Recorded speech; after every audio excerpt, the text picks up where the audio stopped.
So in order to get a job as a new teacher coming out, you're just hoping that people will be retiring, because that's really the only way that you're going to find a job. And right now, every school district is cutting jobs because they don't have funding. And it just doesn't add up. It doesn't make sense. There's money there, it's just not being allocated and used properly. And as a student still, I try not to think about that. I try not to worry about the fact that everything I see in the news is negative, and it makes it seem like I'm never going to get a job. Because if you look at that and you look at where it's going in the immediate future, I have no control over it. And it kind of, it's kind of detrimental to the motivation to continue on in the program, because the outlook is terrible. I'm working really hard to get a master's, and I feel like I've got so much knowledge and so much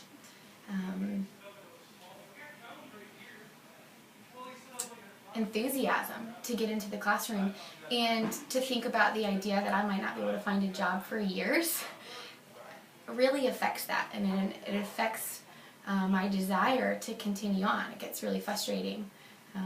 You know, I graduate December of 2012, and I would love to find a job, and I would take a job anywhere I could get one. And it just, until that point, I tried to just not worry about what's going on in the world of education, because if I do, it just becomes overwhelming. And even as a teacher, there's really not much you can do. You can go to the meetings, you can write your senators, you can write editorials in the newspaper, you can try to get your voice heard, but ultimately all you have is what you can do in the classroom. And that's the sad fact. It doesn't matter how good of a teacher you are. It doesn't mean that you'll have a job. What do you think the effect of ending tenure will have? I personally think that tenure in the elementary schools, in the public school system, is terrible. It's detrimental to the well-being of the students, and it's detrimental to the progress that we need to make. And I say that because there are a lot of good teachers out there who deserve tenure, but there's also teachers out there who don't.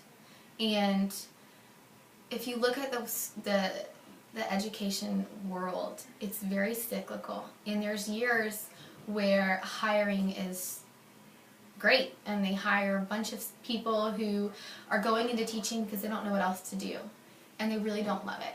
They're not there for the right reasons, but after 2 years they have tenure and you can't get rid of them.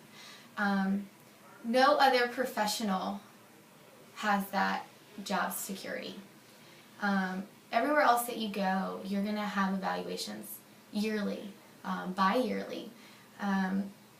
There's competition out there to keep your job, and in the world of education there's not. And so in the beginning it's okay, because I think it gives new teachers a little bit of relief, thinking that, you know, you're not going to be perfect. They say it takes 3 years to really perfect being a teacher. It doesn't matter how smart you are, how creative you are, how enthusiastic you are. You're getting 25 new families every year, and it just takes a while to get used to it. So the idea of tenure is nice in the sense that once they give you a chance to get to work in this school, you don't have to worry about making little mistakes. You can kind of see the bigger picture. But then where tenure starts to become an issue is, 10 years down the road, when you're not willing to make changes to what you're doing. You're not staying up to date on research. You're not really making the most out of your continuing education credits that you have to have every 5 years. You're just doing it to get by. And teachers get burned out, and they don't want to leave because they're comfortable and they have job security. But what happens is, all this new research is coming out. The kids are changing, the economy is changing, the technology is changing, and they're not staying up to speed. And so they're not meeting the students' needs. And they just don't love it anymore. And it becomes very apparent in the classroom when you see kids that just hate school. And most of the time that comes from lack of teacher motivation, lack of teacher efficacy. They don't want to do it, they don't feel they can, they don't want to make the changes, and that is just, it's picked up by the students. And it makes them not want to be there. And so by keeping those teachers in the classroom and not firing them or giving them an out to get out of the classroom and give them something else to do, it's a terrible cycle. And we're never, no matter what we do, no matter what kind of achievement standards we set in place, we're not going to get the kids there. You know, it's like we need, it starts with the teacher. And sometimes I think that all these tests that we put in place, for some teachers, it's their downfall because it kind of, you get so fearful of what those tests are going to say that you can't, it does burn you out, and it makes you not want to teach. But it's like, again, it's that cycle. You have tenure, so you keep your job. You don't love it because you're burned out because of all the other stuff you have to do besides teaching. And really, ultimately, it just means that the kids lose out. And so, I think teachers need to be evaluated yearly. I think their continuing education requirements need to be increased.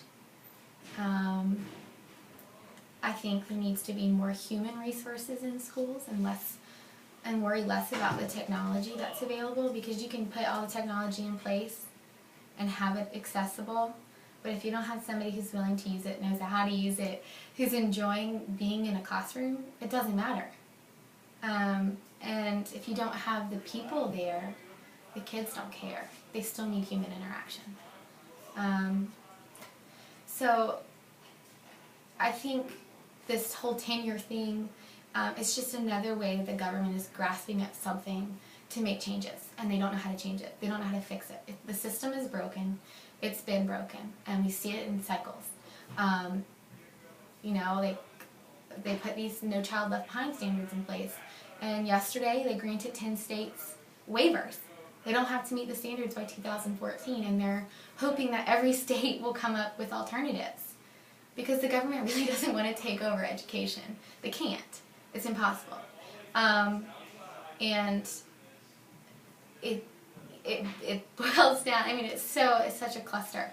You know, the funding that's intertwined between the state and the federal government, and the choices that are made, and how we test, and now this tenure thing, they're just grasping at straws to figure out how they can look like they're doing something, and none of it's working.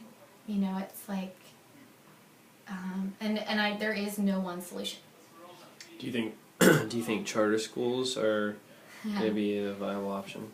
No. I think in some circumstances, in some areas, yes.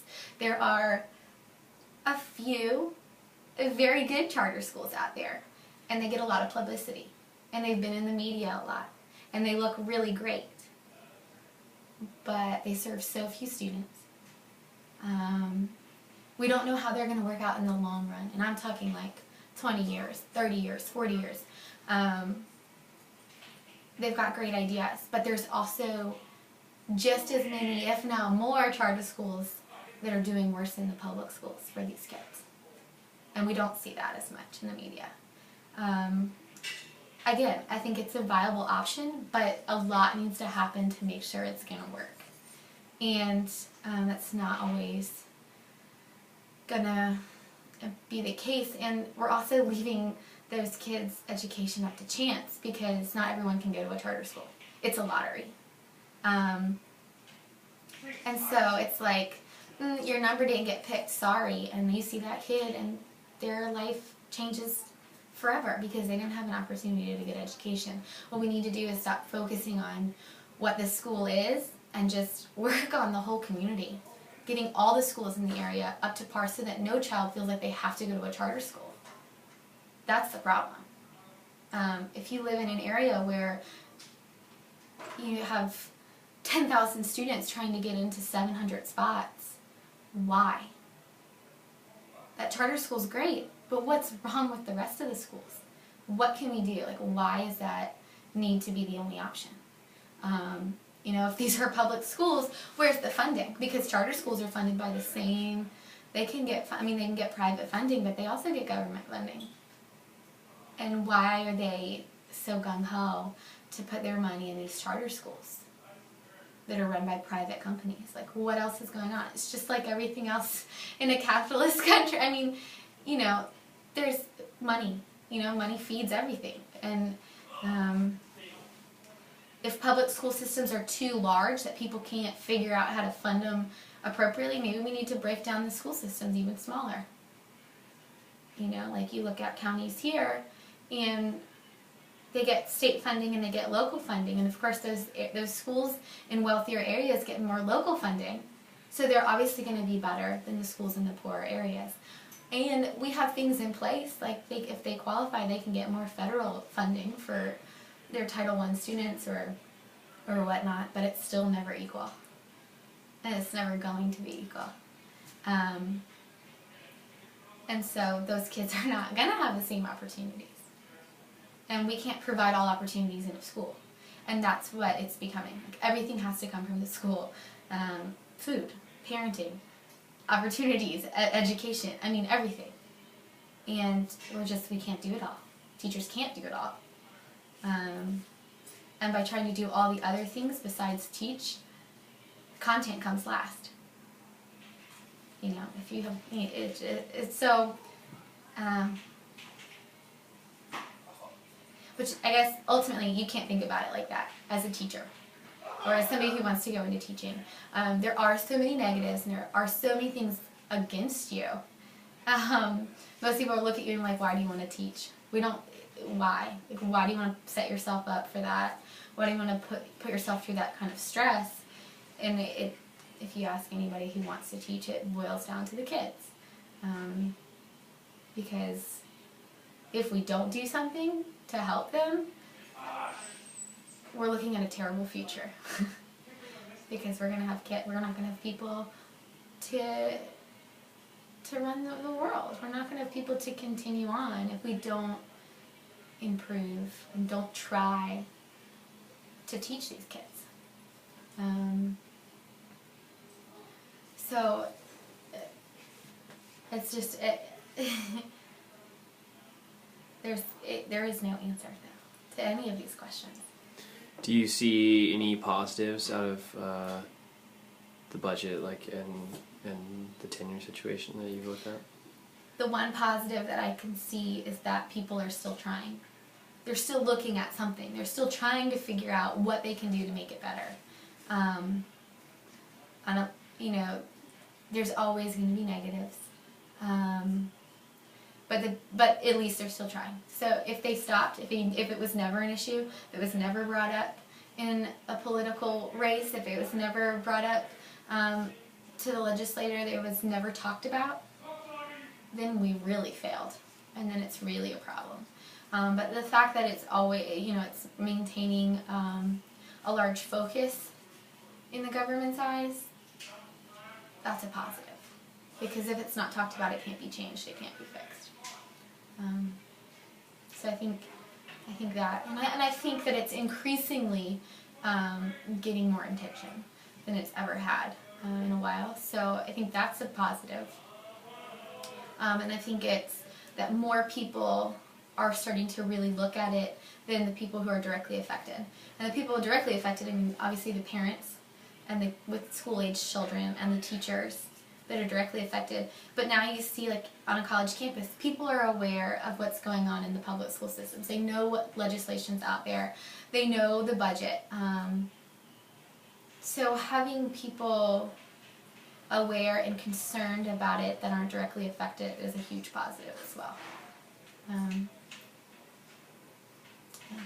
Is there anything else you want to add? No. All right. Cool. Thank you. We can